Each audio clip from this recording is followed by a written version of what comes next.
دارالعلوم کی وزٹ کی تھی، دیکھا تھا اتنے طلباء جب موجود نہیں تھے، نہ شاید بخاری شریف تک کی تعلیم ہو رہی تھی، تو آج پھر ہم ایک سفر پر یہاں آئے بہار بنگال، اور یہاں ایک ادارے کا سالانہ جلسہ دستار فضیلت، اس کے اندر شرکت، پھر علاقہ 3 روز سے دیکھ رہے ہیں۔ آپ کے اس دارالعلوم کے بارے میں ذمہ داروں نے بتایا کہ ماشاءاللہ لاک ڈاؤن کے بعد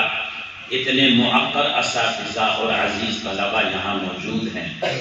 دورہ حدیث شریف تک کی تعلیم کا نظم ہو گیا ہے، گرچہ مدرسہ خستہ حالت میں ہے، بلڈنگ بھی ناقص ہے اور مصارف بھی اتنے نہیں۔ میں مبارکباد دیتا ہوں یہاں کے محتمم صاحب حضرت مولانا اخلاق صاحب کو کہ انہوں نے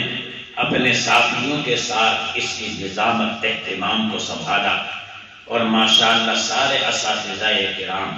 یہاں محبت سے رہ رہے ہیں، تدریسی فرائض بھی انجام دے رہے ہیں، اس کے ساتھ ساتھ ماشاءاللہ حصول یابی کے لیے اور طلباء مہمانان رسول کے عیش و آرام کے لیے ان کی صحیح تعلیم و تربیت ہو جائے، یہ گاؤں گاؤں، قریہ قریہ، بستی بستی امت مسلمہ کو متوجہ کر رہے ہیں۔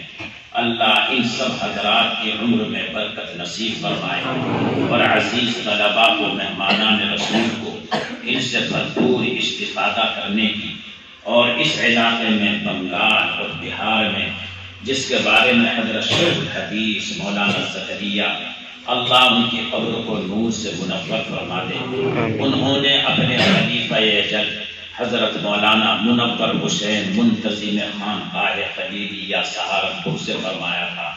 کہ جو علاقہ بنگال اور بہار میں نورانی قاعدہ پڑھائے گا، ایک مکتب بھی قائم کرے گا، وہ اپنی جگہ ایک دارالعلوم ہے۔ ہمارے یہ اکابر اور مشائخ وہ تھے جو وقت حالات کو